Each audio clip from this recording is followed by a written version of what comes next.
So for our next example, let's try to deal with a simply supported beam with two concentrated loads. So first, let's solve for the reactions. So kung magmo-moment tayo sa D, makukuha natin yung AY. So AY times 4 minus 50 times 3 minus 60 times 2, that's equal to 0. So yung AY natin is 67.5. Susulat natin dito. And then sum up tayo ng vertical forces para makuha natin yung dy. So AY plus dy minus 50 minus 60, that's equal to 0. Now, yung AY natin is 67.5. And so, yung masosolve natin na dy is 42.5 kN. So, sulat natin dito. Now, we can form our moment equation in terms of x. So, that will be EI y prime prime equals itong 67.5 times x minus itong 50. And then, gagamit tayo ng symbol na to because magma-minus tayo ng 1. Ito kasi yung moment arm ng 50, which is x minus 1. And then minus 60 times x minus itong 1 plus 1. So 2. So ito na yung moment equation natin. So let's integrate this one. Magiging slope equation natin. EI y prime. 67.5 x squared over 2 minus 50 times x minus 1 squared over 2. Gawin na lang natin tong 25. And then minus 60 x minus 2 squared over 2. Gawin na lang natin tong 30. And then because nag-integrate tayo, merong lalabas na arbitrary constant. And then if we integrate once more, magiging deflection equation na natin. So 67.5 x cubed over 2 times 3 minus 25 x minus 1 cubed divided by 3 minus 30 times x minus 2 cubed divided by 3. So, gagawin na lang natin tong 10. And then, plus C1x plus C2. Kasi nag-integrate tayo. Merong lalabas na bagong arbitrary constant. Now, masasolve natin tong arbitrary constants using our boundary conditions. So, let's look at our figure. Nandito yung supports natin. Nandito sa x equals 0, saka x equals 4. So, at x equals 0, walang deflection dyan. So, y equals 0. And then at x equals 4 meters, nandito na yung roller support natin. So, wala ring deflection dyan. So, let's copy this one. And then let's apply this dito. Ito, gagawin natin tong 6. So, let's first apply this one. So, yung deflection equation yung gagamitin natin. At x equals 0, y equals 0. So, ito, magiging 0. Ito, 0. This one will be 0. Ito, 0 din. And ito, 0. So, yung C2 natin will be equal to 0. And then, to solve for C1, ito na yung gagamitin natin. So, let's copy this ulit. And then, replace natin yung x by 4. So, ito magiging 4. Ito magiging 4. Ito 4. And then, this will be 4. And then, yung y natin will be 0. So, we can use our calculators to solve for C1. Again, yung C2 natin is 0. So, mawawala na yan. So, 0 equals 67.5 times 4 cubed over 6 minus 25 times 4 minus 1 cubed over 3 minus 10 times 4 minus 2 cubed plus yung C1 natin is unknown times 4. Let's solve for x. So now, makukuha na natin yung C1 natin, which is itong negative 103.75. Now, itong C1 saka C2, let's substitute these sa original equation natin. So, ito, papalitan natin ng 0. So, mawawala na to. And then, itong C1 will be negative 103.75. Saka dito din. So, now, we can already compute for the location of the maximum deflection from the hinge support by setting the slope equation to 0. So, let's try to set this to 0. Input natin yung whole equation. And then, yung trial value natin for x will be half ng span natin, which is 2. Now, setting this equation to 0, we can solve for x. And then, yung value natin for x will be half ng span, which is 2. Kasi yan yung ideal. Now, what can you notice? Yung x na binigay is lesser than 2. So, that means na hindi ito kasali. Because kung yung x natin is 1.92, ma-exclude na to.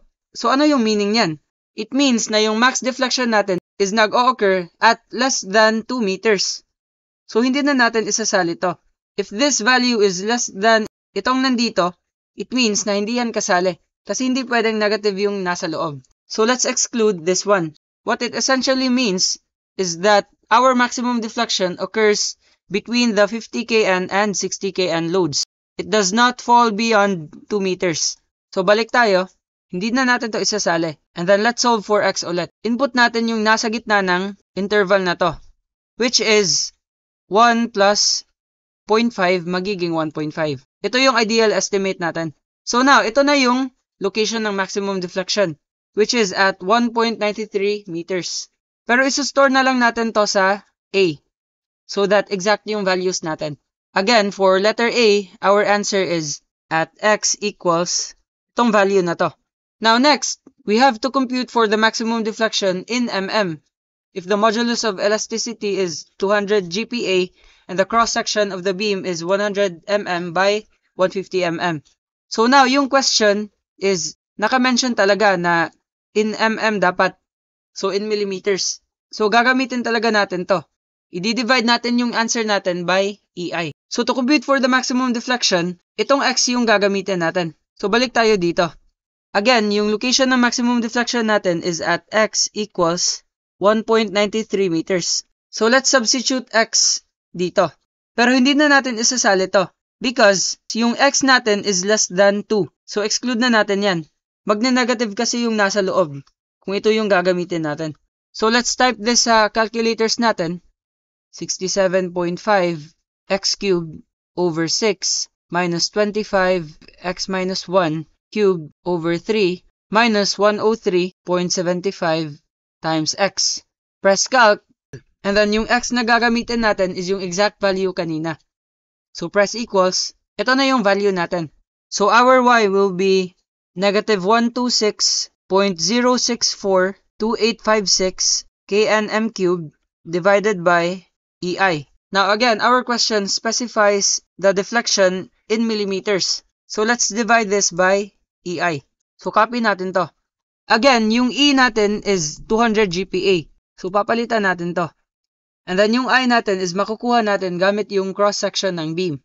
So yung I natin is BH cubed over 12. With respect to the x-axis kasi dapat. Nasa x-axis kasi yung bending natin. Kaya BH cubed yung gagamitin. So yung B natin is yung base, which is 100 mm times yung H natin is 150 mm. Cube natin yan. And then divide natin by 12. So yung resulting units ng moment of inertia, or itong I, is mm times mm cubed, which is mm to the fourth. So ito magiging 28125,000 mm to the fourth. So itong I magiging 28125,000 mm to the fourth. Now again, our units have to be consistent. So itong GPa, gagawin natin MPa. So 200 GPa, 1 GPa is equivalent to 1000 MPa. So ito magka-cancel. And then yung 200 GPa magiging 200,000 MPa. Now, we know na yung MPa is N per mm squared. So palitan natin yan. So since N dito, saka mm, ito dapat magiging N times mm cubed. Para consistent yung units natin. So let's extend this one. And then yung 1 kN is equivalent to 1000 newtons. Times yung 1m is equivalent to 1000 mm. And because this is cubed, i-cube natin yung whole expression. So eto magka-cancel. Yung matitirang unit is N times mm cubed. So tanggalin na lang natin to. And then merong matitira na times 1000 to the fourth. And so magka-cancel na to. Itong N dito, saka N dito. And then yung mm squared, saka mm to the fourth, magiging mm squared. And itong dalawa magka-cancel. And so merong mm na matitira sa units natin. So let's type this one sa calculators natin. Negative 126.0642856 times 1000 to the fourth divided by 200,000 times 28125,000 equals, ito na yung deflection natin, which is equal to negative 22.41 mm. Now, yung negative dito signifies na yung deflection natin is downward. So, ito na yung sagot natin.